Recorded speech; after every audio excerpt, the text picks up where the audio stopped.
शफाअत करेगा अल्लाह के पास गुनाहगार उम्मत, शफाअत करेगा अल्लाह के पास गुनाहगार उम्मत। ला इलाहा इल्लल्लाह, ला इलाहा इल्लल्लाह, ला इलाहा इल्लल्लाह, ला इलाहा इल्लल्लाह, ला इलाहा इल्लल्लाह, ला इलाहा इल्लल्लाह।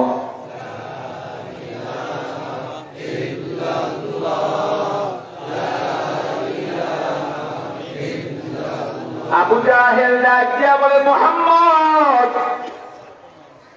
দুনিয়ার জাদু করে জাদু দুনিয়ায় কাজে লাগে, কিন্তু আসমানে পাওয়ার নাই। কিন্তু তুমি এত বড় জাদু করলে মুহাম্মদ, তুমি আসমানও ক্যাপচার করে ফেলেছ। নিরামিষণ খুঁজতে লাগলেন। এই ইতিহাস মানুষ লিখেছে, মিথ্যাও তো হতে পারে, কৌতূহল বেড়ে গেছে। মান ইউরিদিল্লাহু বিহি খায়রান ইউফাক্কিহু ফিদ্দীন। তুমি তো দিনের বুঝ এমনি এমনি পাইবা না, তোমার অন্তর দিয়া তালাশ করলে আল্লাহ যদি তোমার চেষ্টা কবুল করেই ফেলেন, তোমাকে দিনের বুঝ দিয়া দেবে। আর এর চাইতে বড় দৌলত আর কিছুই হতে পারে না। গবেষণা করে করে বড় ইঞ্জিনিয়ার হয়ে গেছ, ও ডাক্তার তুমি চেহারা দেখে হাতের নারী দেখেই তুমি বলে দিতে পারো শরীরের মধ্যে কি রোগ আছে। এখন যে নাসা আছে, বিজ্ঞানী প্রতিষ্ঠান নাসা, গত সপ্তাহে তারা একটা খবর প্রকাশ করছে, মহাশূন্যে আকাশে গানের আওয়াজ পাওয়া যায়। মহাশূন্যে কিসের আওয়াজ পায়? গানের আওয়াজ পাচ্ছে। অথচ আমরা ১,৫০০ বছর ধরে বলে বলে আসতেছি, আমার রাসূল বলেছেন ফেরেশতারা জিকির করে।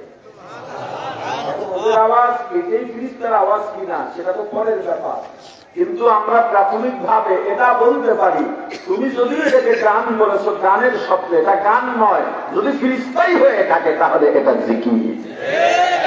কার জিকির? সুবহানাল্লাহি ওয়া বিহামদিহি সুবহানাল্লাহিল আযীম। সবাই পড়েন সুবহানাল্লাহি ওয়া বিহামদিহি সুবহানাল্লাহিল আযীম, সুবহানাল্লাহি ওয়া বিহামদিহি সুবহানাল্লাহিল আযীম, সুবহানাল্লাহি ওয়া বিহামদিহি সুবহানাল্লাহিল আযীম। এটা বেশি বেশি পড়বে। এটা জবানে সহজ, লফজে ছোট, মিজানের পাল্লায় অনেক ভারী হবে। বুখারী শরীফের শেষ হাদিস। এটা উচ্চারণ সহজ, লফজ সহজ, বাক্য ছোট, কিন্তু মিজানের পাল্লায় অনেক ভারী হবে। এজন্য বেশি বেশি পড়বেন সুবহানাল্লাহি ওয়া বিহামদিহি সুবহানাল্লাহিল আযীম, সুবহানাল্লাহি ওয়া বিহামদিহি সুবহানাল্লাহিল আযীম।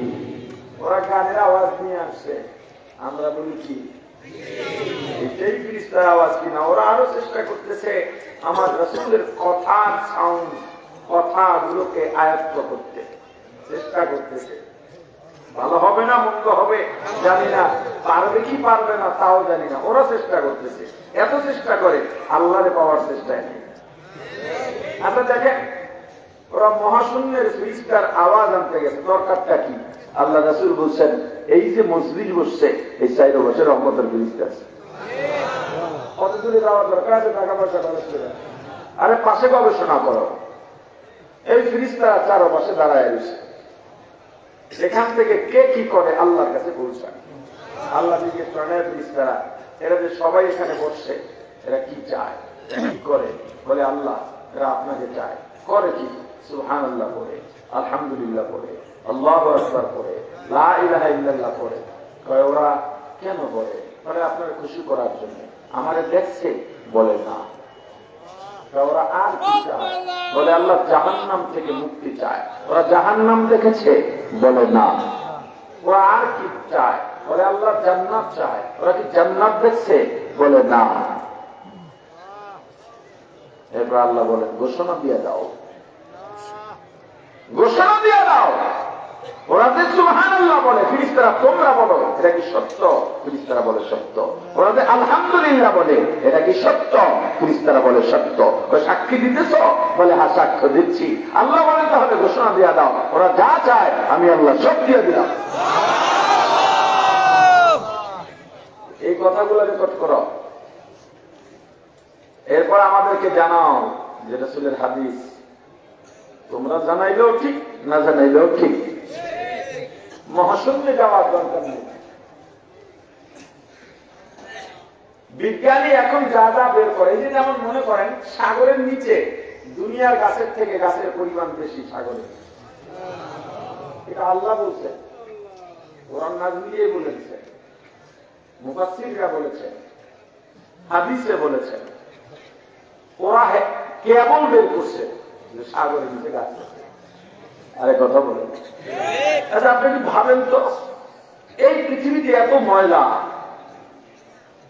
এত আবর্জনা, এত পদার্থ, এগুলো যায় কোথায়?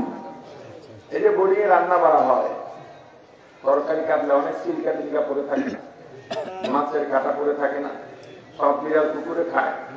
রাস্তা বলেন কেন? সব বিড়াল কুকুরে খায়। কোথায় ফেলায়? কোথায় ফেলায়? ডাস্টবিন থেকে কই যায়? কথা কয় না। নদীতে যায়, সেখান থেকে কই যায়? সাগরে যায়। সাগরে কখনো ময়লা দেখছে? আরে কথা বলেন না। কেন কই ময়লা দেখছে? গবেষণা করেন। আমরা তো জোয়ার ভাটার এলাকার মানুষ, তাই না? জোয়ারে পানি একেবারে বাড়ির উঠানে চলে আসে। পানি জিনিসটা কি? আরে কথা বলে না।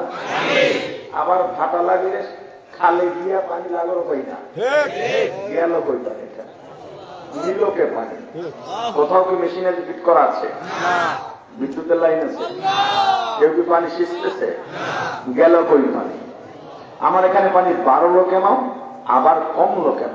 আবার মাসে একটা জোবা হয়, একটা না দুইটা জোবা হয়? দুইটা জোবা হয়। এই সময় পানির কোনো শেষ নাই। আইলো কোথেকে? যায় কোথায়? আবেরে কুতু রত্তুদারি বড় কামাল আনতা রব্বি আনতা হাসবি জুল জালাল তুহি কাদের জলিলুল্লাহ জাহাদাত ববর হালে তুহি মেরা নিগাহদার লা ইলাহা ইল্লাল্লাহ লা ইলাহা ইল্লাল্লাহ লা ইলাহা ইল্লাল্লাহ লা ইলাহা ইল্লাল্লাহ লা ইলাহা ইল্লাল্লাহ লা ইলাহা ইল্লাল্লাহ লা ইলাহা ইল্লাল্লাহ লা ইলাহা ইল্লাল্লাহ লা ইলাহা ইল্লাল্লাহ লা ইলাহা ইল্লাল্লাহ লা ইলাহা ইল্লাল্লাহ লা ইলাহা ইল্লাল্লাহ। নীলামেশকাং আবার গবেষণা শুরু করলেন। এই ইতিহাস মানুষের লেখা, মানুষ তো মিথ্যাও লিখতে পারে, সত্যতা যাচাইয়ের জন্য এবার ইতিহাসবিদদের কাছে কাছে যান, লাইব্রেরি গুলোতে যান, পুরাণ ইতিহাস খোঁজার জন্য।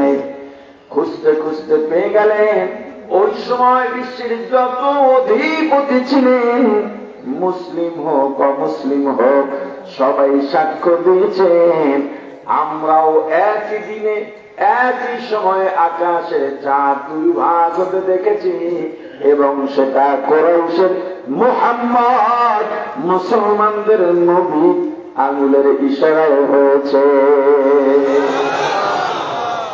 নীল আর্মস্ট্রং মুসলমান হয়ে গেলেন, কিন্তু ইতিহাস খোঁজেন পাবেন না, কারণ ওরা ইতিহাস লিপিবদ্ধ করে নাই, করতেও দেয় নাই। কারণ সর্বপ্রথম চাঁদে যাওয়া বিজ্ঞানী ইসলাম গ্রহণ করেছেন, এটা যদি মানুষ জানে দলে দলে ইসলামে প্রবেশ করবে।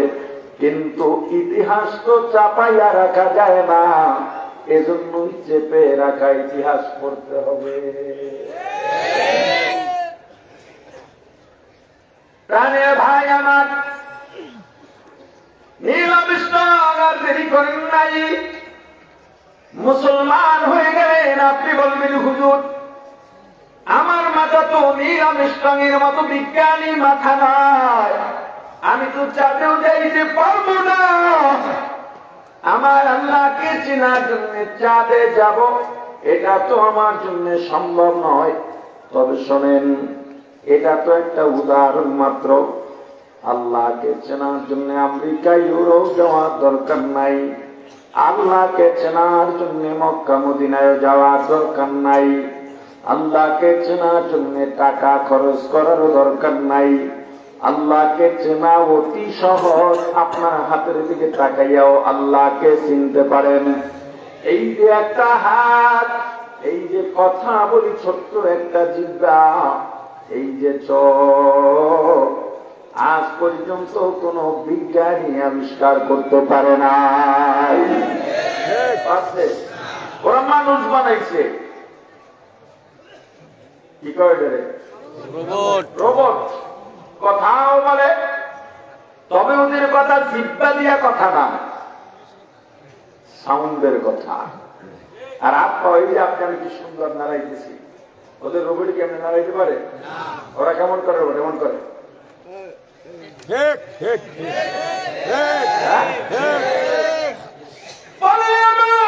হাতের মতো একটা হাত করে দেখাও, আল্লাহর দেওয়া দুইটা চোখের মতো চোখ বানায় দেখাও, পারলে আল্লাহর জিহ্বার মতো একটা জিহ্বা বানায় দেখাও।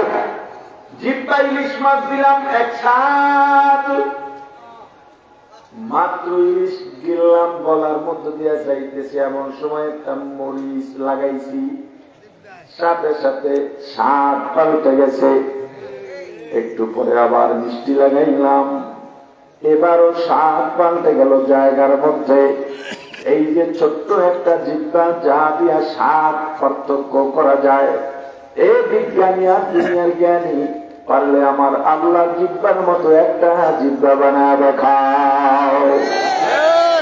আতরের দোকানে গেলেন, আপনার সামনে ছোট্ট একটা শিশি দিল, গ্রাম শুধু বললেন এটা জান্নাতুল ফেরদাউস, আর একটা দিল বললেন এটা গোলাপ, আর একটা দিল বললেন এটা বলি, আর একটা দিল এরপরে বললেন এটা উদ। আপনি 4 ধরনের আতরের গ্রাম পার্থক্য করতে পারছেন কিনা? আমারে বলেন কোনটার গ্রাম কেমন? আরে কথা বলে না, একটু ক্ষমতা আপনার নাই। আপনি তো বুঝছেন, আপনি তো বুঝছেন। আচ্ছা, আমি যেটাকে মিষ্টি স্বাদ বলি, আপনি কি সেই স্বাদ পান? কেমনে বুঝলেন? কেমনে বুঝলেন?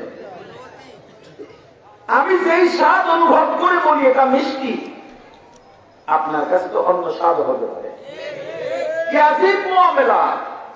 আপনিও জানেন না, আমিও জানি না, যদিও দুইটাকে সবাই মিষ্টি বলি, কিন্তু স্বাদের ব্যাপারটা, আমার স্বাদ আপনার স্বাদ একই লাগে কিনা, এইভাবে মিষ্টি কিনা জানি না, বলে না। এই ছোট্ট একটা জিনিস, ছোট্ট একটা ব্যাপারে আপনি সারেন্ডার করলেন, তাহলে আল্লাহর সাথে আপনি পাল্লা দেন কিভাবে? আল্লাহকে না মেনে নাফরমানি করেন কিভাবে? কি ক্ষমতা আছে আপনার? আপনি ছোট্ট আতরের শিশি দেখেই বললেন এটা এই ঘ্রাণ, কিন্তু আমাকে বলতে পারছেন না। আপনি আলাদাও করতে পারতেছেন, এটাই ঘ্রাণ, এটাই ঘ্রাণ, এটাই ঘ্রাণ, কিন্তু বলতে পারতেছেন না। আমি যদি বলি ভাই গোলাপের ঘ্রাণ কেমন, আপনি বলতে পারবেন না, কথা বলে না। আরে বলতে পারবেন? বলতে পারবেন? পারবেন। আল্লাহকে চেনা অতি সহজ। এই গরিবের দল চিন্তা করছো আমি গরিব, আল্লাহকে পাওয়া কঠিন না? না, গরিবেরা আল্লাহকে অতি দ্রুত চিনতে পারে। আমার রাসূল সবসময় দোয়া করতেন, আল্লাহ আমাকে আপনি গরিবদের সঙ্গে হাসর নাসর করাইয়েন। রাসূল কিন্তু গরিব ছিলেন না, ধনী ছিলেন। আরে কথা বলেন না, কি ছিলেন? আরে সেরা ধনী ছিলেন। কিন্তু যা